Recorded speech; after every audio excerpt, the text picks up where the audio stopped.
अस्सलाम वालेकुम प्यारों, क्या हाल है।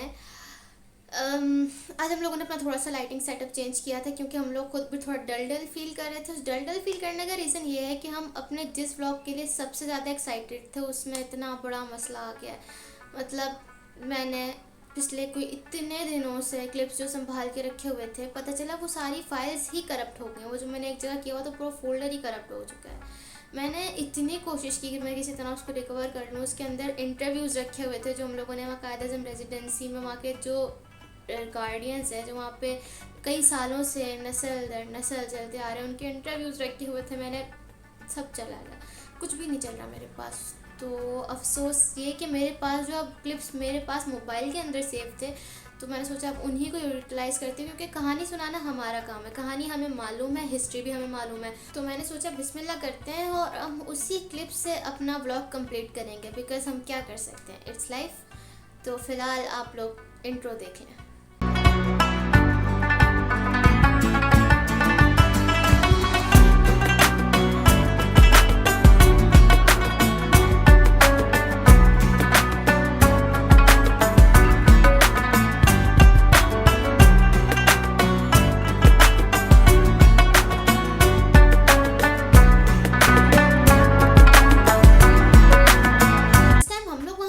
ओवरऑल उस ड्यूरेशन में मौसम बहुत अच्छा था, बारिश हो रही थी। उसी दिन हम लोग 0 पॉइंट भी गए थे जिसका ब्लॉग मैं पीछे बना चुकी हूँ। और बारिश हो रही थी, बारिश की वजह से सामान समेटने में बहुत मसला हो रहा था हमें। लाइक अपने फ़ोन संभालें, हम अपने कपड़े संभालें या हम बच्चे संभालें, बट किसी न किसी तरह हम लोगों ने मैनेज किया। जैसे तैसे करके हम रेजिडेंसी के अंदर चले गए। अच्छा, here is the history of Quaid-e-Azam residency. Quaid-e-Azam residency is also known as Ziarat residency, जिसको 1892 में ब्रिटिश राज के टाइम पर बनाया गया, कंस्ट्रक्ट किया गया। अच्छा, ऐसा हो नहीं सकता कि पाकिस्तान के अंदर कोई एंशियंट बिल्डिंग जैसे कि शाही किला, बादशाही मस्जिद, इस तरह की बिल्डिंग्स कोई मौजूद हों और उनके पीछे उनके आर्किटेक्चर में कोई हिस्ट्री मौजूद ना हो।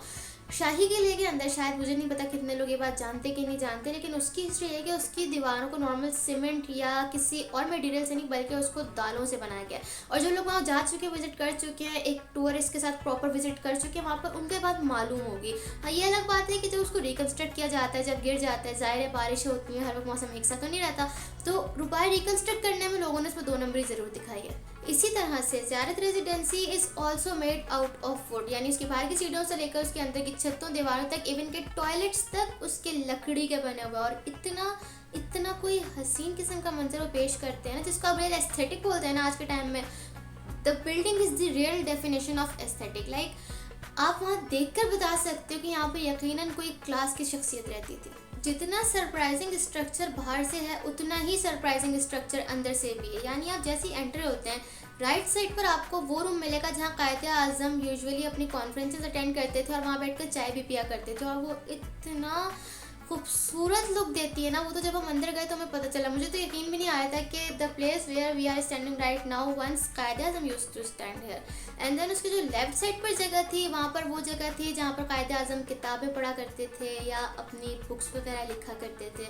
और उसी के बाहर निकलते साथ सामने जाती कायद-ए-आज़म की लाइब्रेरी थी, जिसको ड्यू टू सिक्योरिटी रीजंस बंद किया हुआ था। और साइड पर ही सीढ़ियाँ थी। सीढ़ियों से ऊपर चढ़ते साथ राइट साइड पर मौजूद था कायद-ए-आज़म का कमरा और लेफ्ट साइड पर मौजूद था मोहतरमा फातिमा अली जिन्ना का कमरा। राइट साइड के कमरे में जब आप एंटर होंगे तो वो इतना सरप्राइजिंग स्ट्रक्चर देता है। लाइक वो ऊपर जो छत थी वो प्लेन नहीं थी, it was in triangular shape, जिसको मेरे ख्याल से आप लोग बाहर से नोटिस कर सकते हैं क्योंकि उसी के बाहर निकलती जो गैलरी थी, जो एटिक था, वो वाला मंजर था जो बाहर से आपको ट्राइंगल शेप में दिख रहा होता है। अंदर उनका बेड रखा हुआ था, कोने में चेयर्स जो रखी हुई थी, छोटी टेबल मौजूद थी, अंदर टॉयलेट था और टॉयलेट के अंदर इतने पुराने आर्टिफैक्ट्स संभाल के रखे हुए थे। और वो वैसे थे जैसे आप लोग पुरानी हॉलीवुड मूवीज़ के अंदर देख रहे होते हैं ना, सेम टू सेम वो सारी चीज़ें मौजूद थी, एक से बढ़ के एक। और उसके बाद कमरे के अंदर से एक रास्ता था जिसके अंदर जाने से एक और कमरा था, और वो कमरा कायद-ए-आज़म के डॉक्टर का था। क्योंकि कायद-ए-आज़म जिस टाइम पर बीमार रहने लगे थे उस टाइम उन्होंने अपने डॉक्टर का रूम पास ही बनवा लिया था ताकि कभी भी कोई इमरजेंसी हो तो फौरी तौर पर डॉक्टर को आने में आसानी हो। और लेफ्ट साइड पर जो मोहतरमा फातिमा अली जिन्ना का कमरा था, उसका भी स्ट्रक्चर सेम टू सेम ऐसी था। बस उसमें जो डिफरेंस था वो ये था कि जो उनके रूम के साथ एक्स्ट्रा रूम था, वहाँ पर वो बैठकर बुक्स पढ़ा करती थी, बुक्स लिखा करती थी, चाय पिया करती थी, वो उनका अपना प्राइवेट ड्रेसिंग रूम था। और उसी के अंदर टॉयलेट मौजूद था। एक और बात जो बड़ी सरप्राइजिंग थी सुनने में, वो ये कि कायद-ए-आज़म रहमतुल्लाह अलैह सफाई को इतना पसंद करते थे कि उन्होंने वॉशरूम के साथ ही गेट निकाला हुआ था कि अगर गार्ड वहाँ से आए या सफाई करने वाला वहाँ से आए तो वो वहीं से वापस जाए, ना कि वो पूरे घर में घूमता फिरता नीचे से निकल के जाए। अभी एक हसीन हिस्टोरिकल जगह हो और से कभी नुकसान ना पहुंचा ऐसा मुमकिन नहीं। इसी तरह से 29 अक्टूबर 2008 में ज़ियारत में एक अर्थक्वेक आया था, जिसकी वजह से ज़ियारत रेजिडेंसी के बैक पार्ट्स कुछ बहुत ज़्यादा मुतासिर नहीं हुए थे, बट ये है कि कुछ नुकसान ज़रूर पहुंचा था। लेकिन उससे भी ज़्यादा मेजर नुकसान जो पहुंचा था वो पहुंचा था 15 जून 2013 में रॉकेट अटैक्स के नतीजे में, जिसकी वजह से आधी ज़ियारत रेजिडेंसी तकरीबन गिर चुकी थी। लेकिन फिर उसको रिकन्स्ट्रक्ट कर लिया गया था।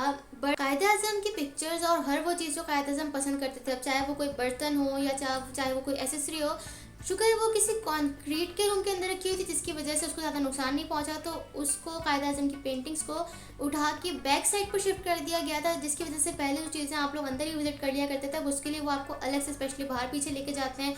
अंदर वहाँ ज़्यादा कोई पिक्चर्स लेना भी अलाउड नहीं है, लेकिन स्टिल हम लोगों को भी वो देख रहे थे, हम पूरे टाइम से ब्लॉग करते आए थे, तो उन लोगों ने हमें पिक्चर्स लेने थी। अफसोस ये कि वहाँ की भी बहुत सारी फुटेजेस थी जो उसी फोल्डर के अंदर मौजूद थी, जो मेरा करप्ट हो चुका है। So I am not able to show you that, but I can show some pictures that I took there. Quaid e Azam residency आज तक हमने सिर्फ 100 रुपये के नोट पर ही देखी थी, लेकिन उसको सामने से देखने का सपना हमारा सपना नहीं रहा, क्योंकि हम लोग उसको देखकर आ चुके हैं।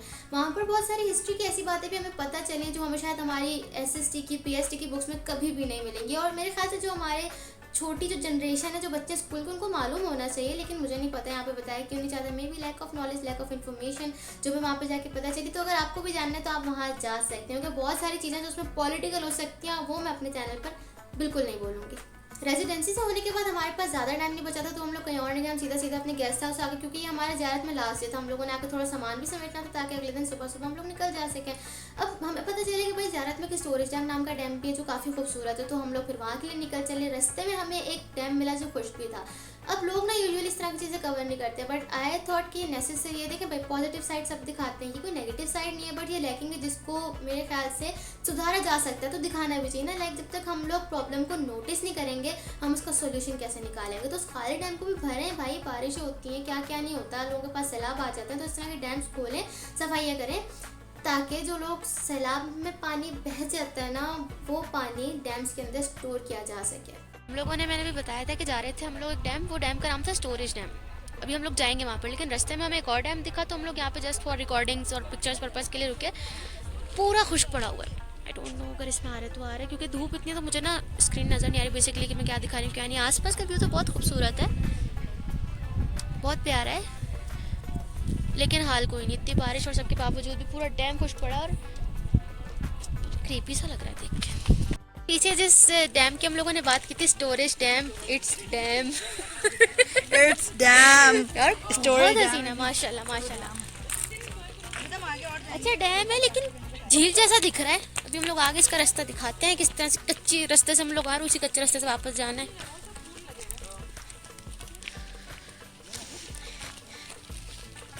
ये फुल पहाड़ वाला सीन है और हम लोगों ने पैरों में चप्पलें पहनी हुई है, क्योंकि जूते कल हम लोगों ने खराब कर दिए थे।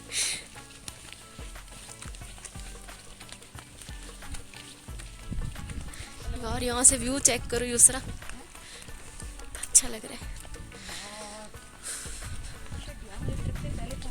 ये जगह बनाई भी इन लोगों ने स्पेसिफिक सिर्फ डैम विजिट करने के लिए। जितना ऊंचाई पे सांस उतना ही फूलने लगती है। बच्चे नीचे आ जाओ।